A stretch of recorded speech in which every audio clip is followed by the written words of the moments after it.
नमस्ते दोस्तों, कैसे हैं आप सब।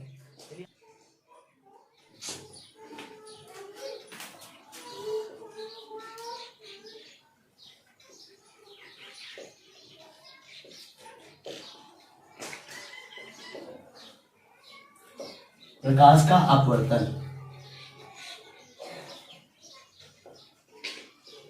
Reflection of light. दोस्तों, आज हम लोग रे ऑप्टिक्स यानी किरण प्रकाशिकी का नेक्स्ट लेक्चर लेके आए हैं, जिसमें कि हम लोग प्रकाश का अपवर्तन पढ़ेंगे। अभी तक आप लोग प्रकाश का परावर्तन पढ़ चुके हो। परावर्तन से रिलेटेड जितनी भी चीजें थी एनसीईआरटी में, मैं वो सब पढ़ा चुका हूँ। अगर आपको कोई वीडियो चाहिए इसी में आप देख लीजिए, डिस्क्रिप्शन में आपको वीडियो मिल जाएगा दोस्तों। ठीक है, आइए हम लोग स्टार्ट करने वाले हैं प्रकाश का अपवर्तन। प्रकाश के अपवर्तन के लिए देखिए बेटा, प्रकाश के अपवर्तन को यहाँ से शुरू करते हैं। प्रकाश के अपवर्तन के लिए दो मीडियम का होना बहुत जरूरी है। एक आपका ये फर्स्ट मीडियम हो गया, ठीक, और ये सेकेंड मीडियम हो गया। सेकेंड मीडियम याद रखना, अपवर्तन होने के लिए दो माध्यम का होना बहुत जरूरी है। दो माध्यम, दोनों माध्यम पारदर्शी होने चाहिए। जैसा कि आपको पता है कि माध्यम दो प्रकार के होते हैं। पारदर्शी माध्यम बेटा दो प्रकार के होते हैं। पारदर्शी माध्यम, इसे हम थोड़ा जान लेते हैं। ये दो प्रकार के होते हैं। एक होता है सघन माध्यम, सघन माध्यम। एक होता है विरल माध्यम, विरल माध्यम। सघन माध्यम को बोला जाता है डेंसर मीडियम, इसको रेयर मीडियम। ठीक है, चलिए देखियो सघन माध्यम में क्या होता है। सघन माध्यम में जो कण होते हैं, कणों की बीच की दूरी, बीच की दूरी ये बेटा पास पास होती है।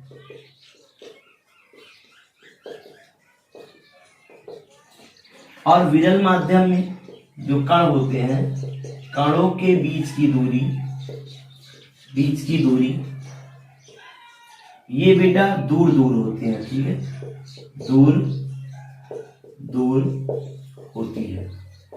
लेकिन यहां से समझना, जैसे कि अगर मैं बात करूं, मान लो ये कोई एक आदमी है, ठीक है, ये कोई आदमी है, ठीक, इसके जो सर पे बाल हैं बेटा एकदम खतरनाक वाले बाल हैं, एकदम हनी सिंह वाला बाल ये रखा है, कटोरा वाला एकदम ये ऐसे, ठीक। और यहाँ पे एक लड़का है, मान लो गोलू और मोलू है। कौन है? गोलू और मोलू, गोलू और मोलू। देखिए इसके सर पे कुछ ऐसे बाल है, गिने चुने बाल है। तो अगर आप कहोगे तो यहाँ पे जो बाल के कण है, देखो ये पास पास है। अगर पास पास है बेटे तो इसको क्या बोलेंगे? सघन, घन है ना। और यहाँ पे देखो दूर दूर है तो क्या बोलेंगे? विरल। तो आप कह सकते हो ये गोलू और ये मोलू, ये मोलू। अगर आपसे कोई पूछे गोलू और मोलू में, तो गोलू के जो बाल हैं वो, सॉरी, गोलू के जो बाल हैं वो मोलू के बाल से सघन है, ऐसे बोलेंगे। अगर बोलना होगा तो मोलू के बाल गोलू के बाल से विरल है, ऐसे बोलते हैं। ठीक, और सघन और विरल हमेशा माध्यम में ही एक दूसरे के सापेक्ष ज्ञात किया जाता है। इतना जानिए। देखो होता क्या है, जब कोई प्रकाश की किरण किसी एक माध्यम से दूसरे माध्यम में प्रवेश करती है, मान लो एक माध्यम ये हो गया, यहाँ पे इसका अपवर्तनांक n1 है और दूसरे मीडियम का अपवर्तनांक n2 है। ठीक है, n2 है। यहाँ पे समझना, तो जहां पे ये हिट की उसी के लंबवत खींची गई रेखा जो होगी ये अभिलंब हो जाएगी, अभिलंब हो जाएगी ये। तो क्या होता है बेटा, जब कोई प्रकाश की किरण एक माध्यम से दूसरे माध्यम में प्रवेश करती है, जाना चाहिए इसको ऐसे, लेकिन ये होता क्या है, अपने मार्ग से थोड़ा सा विचलित हो जाती है, ये ऐसे होके जाती है, ये V2। तो यही हो गया प्रकाश का अपवर्तन। क्या बोलेंगे? जब कोई प्रकाश की किरण, जब कोई प्रकाश की किरण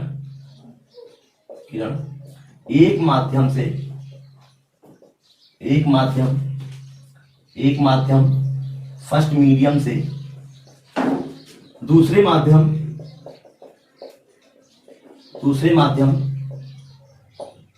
सेकेंड मीडियम में प्रवेश करती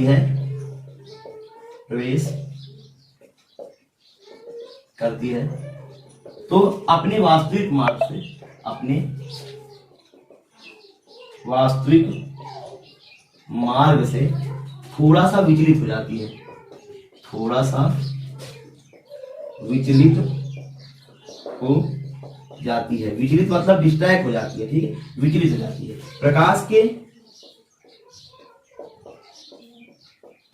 विचलित होने की इसी घटना को प्रकाश का अपवर्तन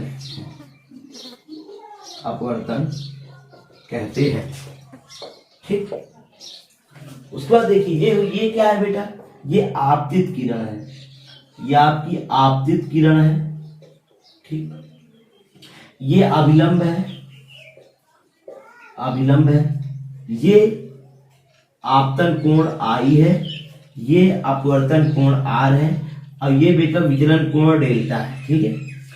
अब चलिए यहां पे देखो, यहां पे आपतन बिंदु भी होता है, ठीक है। अब चलो यहां पे लिखेंगे अपवर्तन के नियम,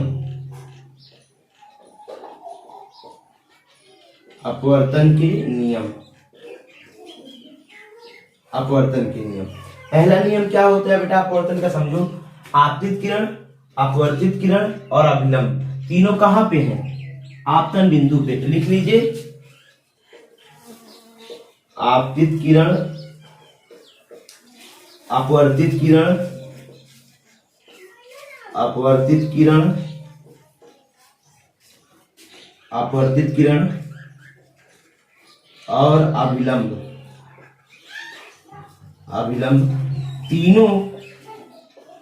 तीनों आपतन बिंदु पर होते हैं,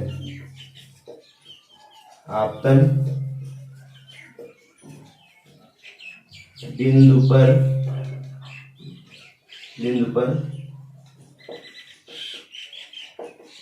होते हैं, ठीक है। दूसरा नियम क्या होता है बेटा, ये समझो। ये क्या है, कोण आई है, तो क्या होता है, इसको बोलते हैं sine i upon sine r, ठीक है।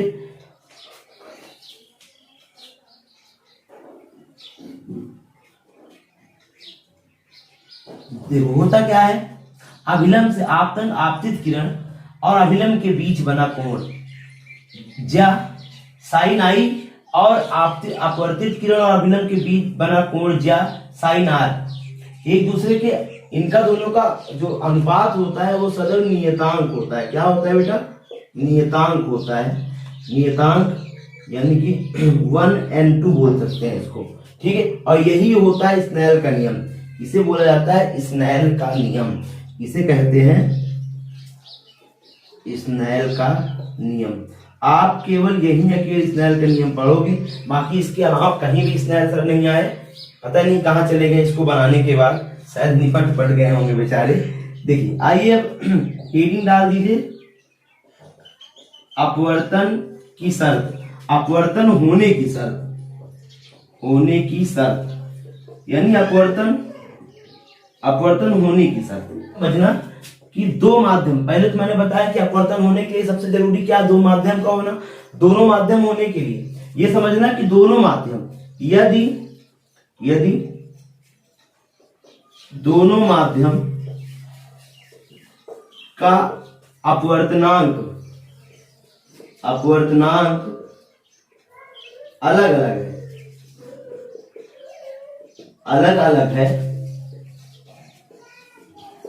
अलग है, तो दोनों माध्यम में प्रकाश की चाल अलग अलग होगी। भाई आपने क्या पढ़ा है कि प्रकाश की चाल अलग अलग माध्यम में अलग अलग होती है, तो अलग अलग है, तो प्रकाश तो दोनों माध्यम में प्रकाश की चाल अलग अलग होगी।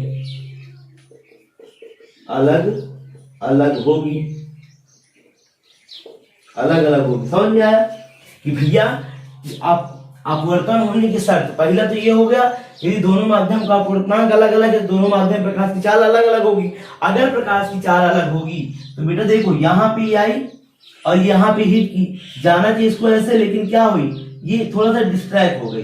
मतलब समझना, यहाँ पे एकदम खतरनाक तेजी से आई, ठीक है।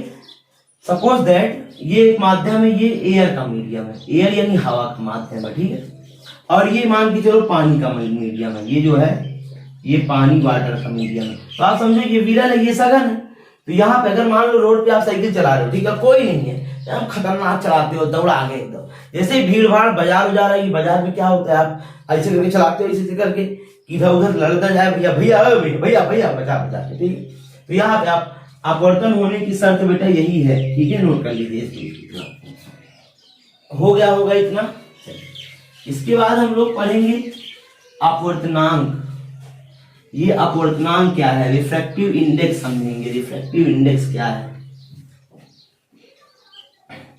नोट कर लीजिए और एकदम विश्वास बना के पढ़िए बेटा। मैं आपको हर एक चीज सिखा दूंगा, डेफिनेशन आप रटोगे नहीं, रटना नहीं सिखाते हम। और परेशान मत हुई इधर उधर, आप बाकायदा क्लास देखिए। अगर समझ में ना आए तो डिसलाइक करिए, डिसलाइक की बटन भी तो होती है।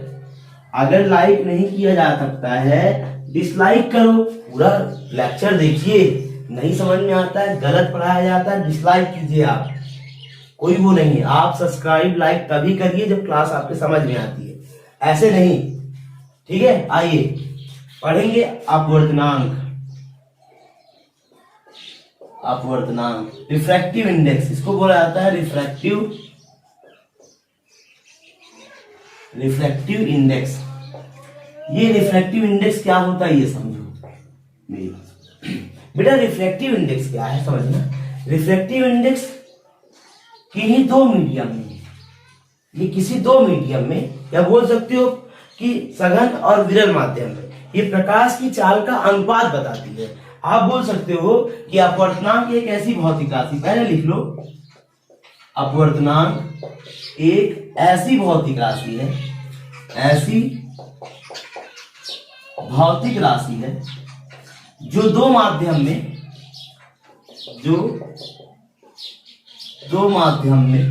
दो माध्यम कुछ भी हो सकता है, ठीक है, सघन विरल,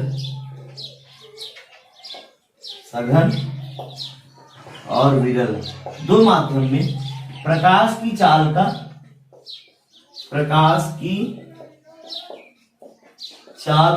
अनुपात बताती है, याद रखना।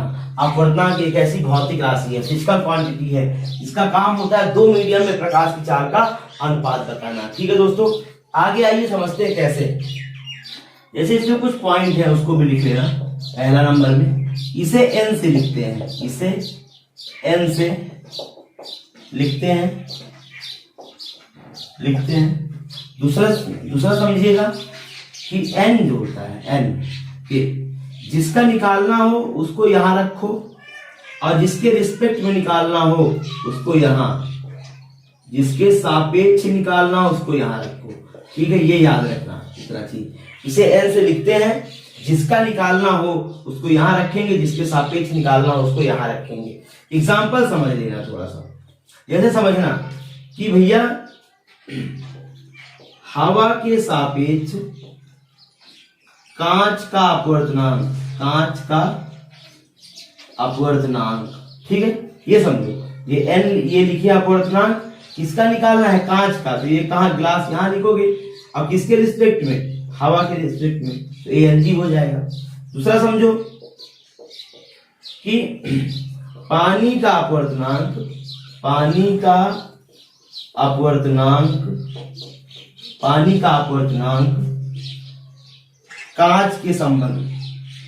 कांच के सापेक्ष, देखो अपवर्तनांक के ये साइन लगा, किसका निकालना है, पानी का, तो वाटर यहाँ किसके रिस्पेक्ट में, कांच के, तो G&W ये आ गया। ऐसे रखना है, ठीक है। इसको आगे आइए समझते हैं।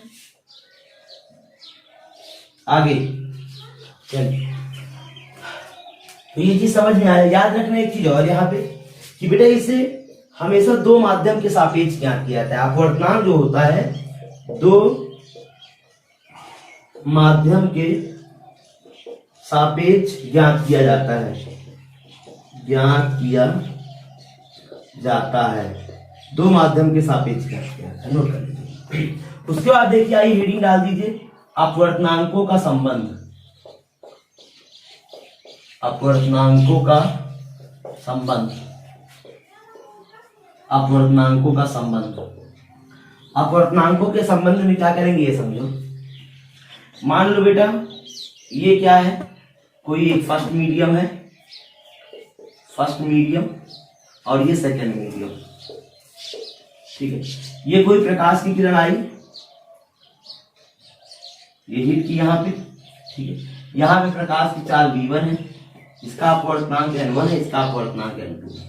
आप देखिए क्या होता है कि ये अभिलंब है, ये एंगल आई हो गई, जाना चाहिए इसको ऐसे, ये चली जाती है बेटा, ठीक है, समझना की बात।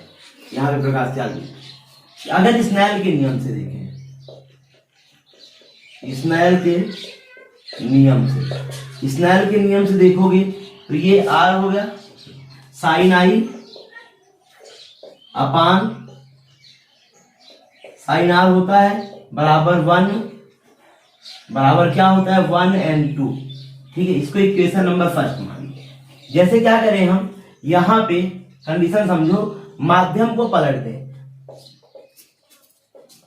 माध्यम को पलटने पर, माध्यम को पलटेंगे, ये देखिए सेकंड मीडियम ऊपर आ जाएगा, फर्स्ट मीडियम नीचे आ जाएगा। माध्यम को पलट दें, माध्यम को पलटेंगे, ये हो जाएगा साइन आर अपान में साइन आई बराबर 2n1। इक्वेशन क्या हो गया ये दो। हमको क्या करना है, समीकरण एक का गुणा समीकरण दो से करते हैं। ये क्या हो जाएगा साइन आई बटे साइन आर गुणे साइन आर बटे साइन आई बराबर 1 and 2 गुणे 2n1, ठीक है। देखो साइन आई से साइन आई खत्म, साइन आर से साइन आर खत्म, बचेगा क्या 1 बराबर 1 and 2 गुणे 2n1, ठीक है। ये हाँ जी आ गया, नोट कर लो इतना, फिर आगे चलते हैं हम लोग।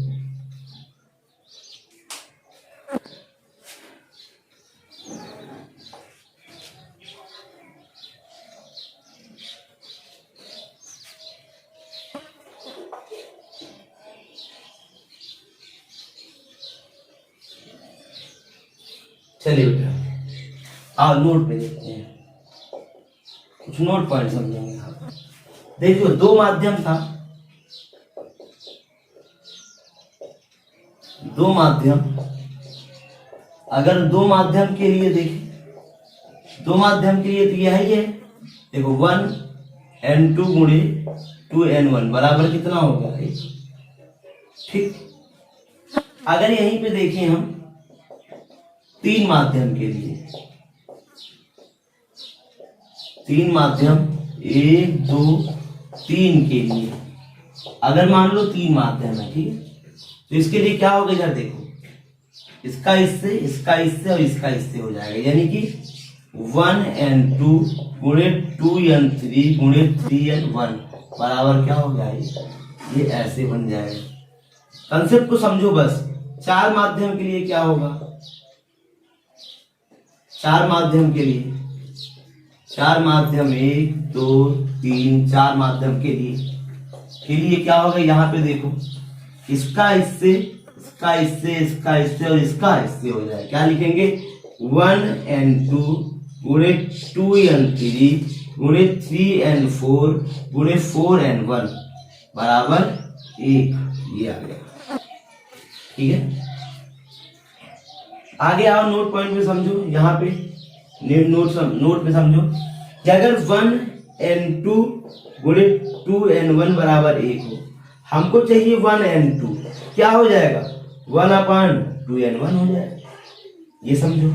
मतलब कि अगर ये जैसे कि ये लिखा हुआ है कि a and g गुणे g and a बराबर 1, अगर बेटा हमको चाहिए a and g क्या हो जाएगा 1 बटे g and a, यानी हम कह सकते हैं कि a and g अगर हम इसमें निकालेंगे तो इसका अपवर्तनांक पलट जाएगा बस, ठीक है, इसका अपवर्तनांक क्या हो जाएगा, पलट जाएगा बस, ठीक है, ये हुआ।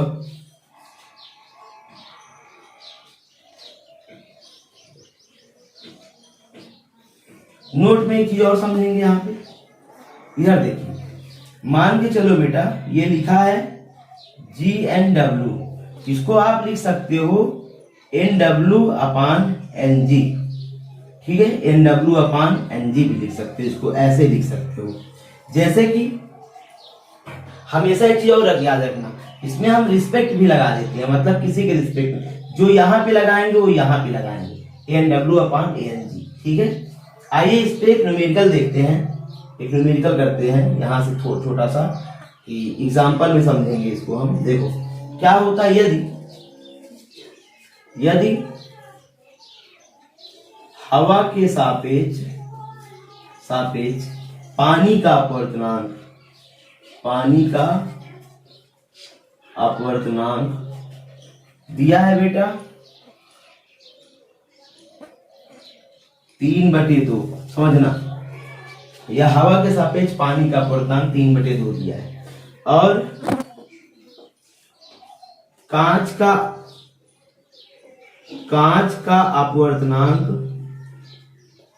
अपवर्तनांक हवा के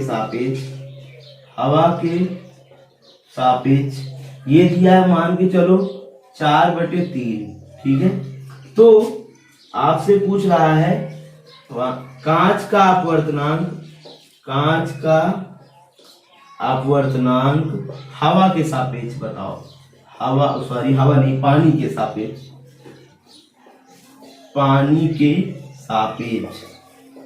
सापेक्ष, इधर समझो, पानी के सापेक्ष। यहां कैसे करेंगे, देखो हवा के सापेक्ष पानी का अपवर्तनांक, यहां समझो n पानी का अपवर्तनांक, तो W इसके सापेक्ष A के कितना दिया हुआ है 3/2। यहाँ पे समझो कांच का अपवर्तनांक हवा के सापेक्ष, किसका, कांच का, किसके सापेक्ष, हवा के, कितना है 4/3 है। अब आपसे क्या पूछ रहा है बेटा, यहाँ पे समझो, आपसे पूछ रहा है कांच का अपवर्तनांक पानी के सापेक्ष, कांच का पूछ रहा है किसके सापेक्ष, पानी की। इसको कैसे लिखेंगे, NG/NW, रिस्पेक्ट लगा दो। ANG का मान कितना है 4/3, और ANW का मान कितना है 3/2। बेटा इसका इसके इस साइड से कितना, 4 दूनी 8/3 तरीक करना हो, ये आंसर आ गया आपका। मतलब समझो ये एग्जांपल है, मैंने समझाया है अपने से लेके, ठीक है। नोट कर लीजिए इसको इतना। चलिए थोड़ा सा इसको खत्म करके कुछ नोट पॉइंट और देखते हैं हम लोग, आ जाइए।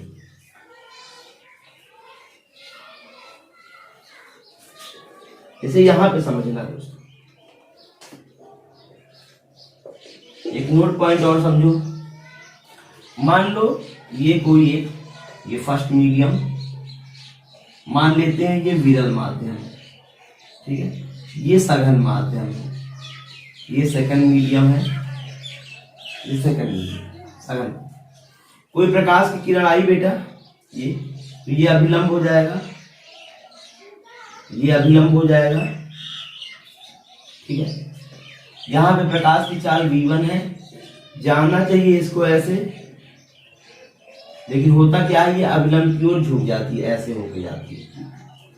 यहां पे समझो ये जो एंगल है, ठीक, ये एंगल R हो जाएगा, या अभिलंब से थोड़ा सा हटिए, ठीक है, ये, और ये एंगल I हो जाएगा। यहाँ पे समझो जो प्रकाश की चाल होगी v1 में ज्यादा होगी v2 की अपेक्षा, क्यों, क्योंकि विरल माध्यम में प्रकाश की चाल ज्यादा होती है। उसके बाद देखो अगर एंगल I ये ज्यादा होगा एंगल R से, ठीक है, तो यहाँ पे अगर मैं विचलन कोण निकालूं, लैम्डा निकालूं, ये लैम्डा बराबर I माइनस R हो जाएगा, ठीक है। ये समझना, यही समझाना है।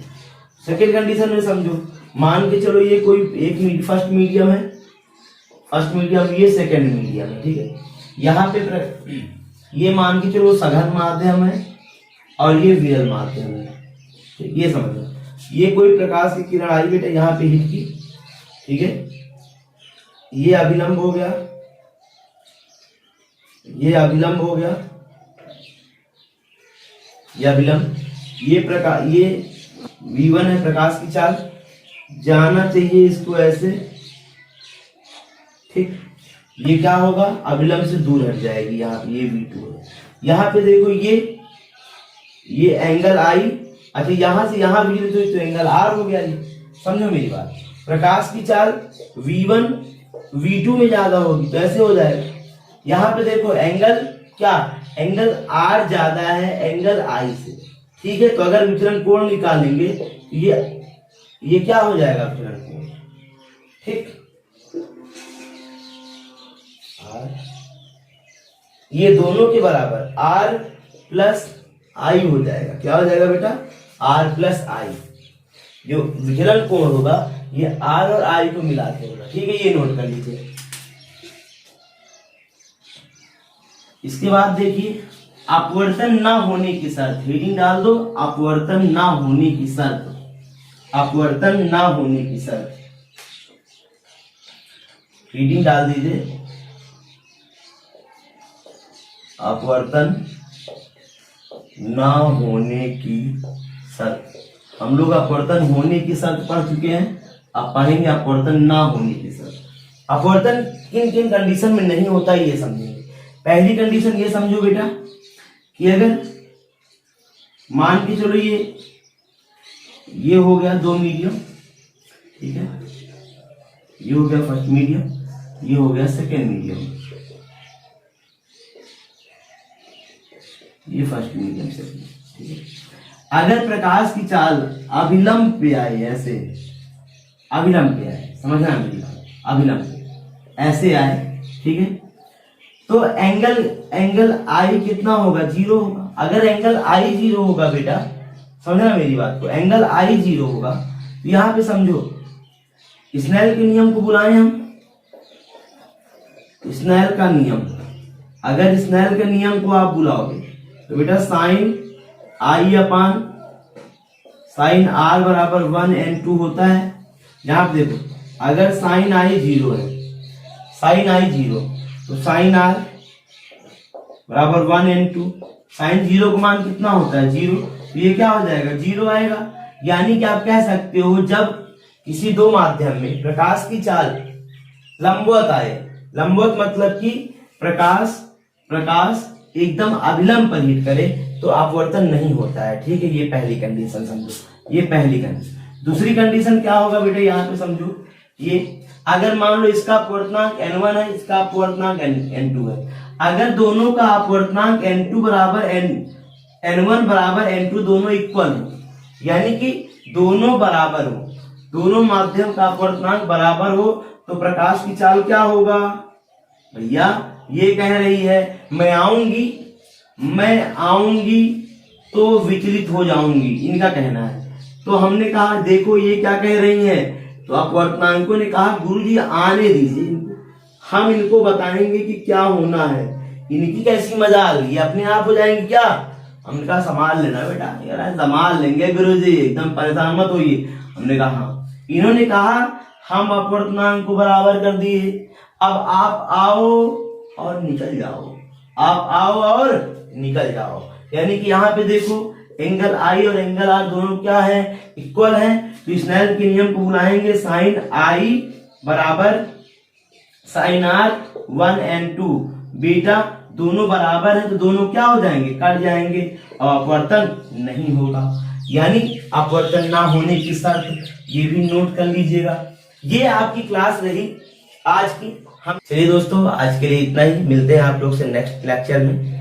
और मैं संजीव आप लोग को अच्छा कंटेंट देने की पूरी कोशिश करूंगा और बेहतर दूंगा। बस आप लोग नोट्स बनाते चलो, पढ़ते चलो, जो कुछ थोड़ा बहुत है प्लीज।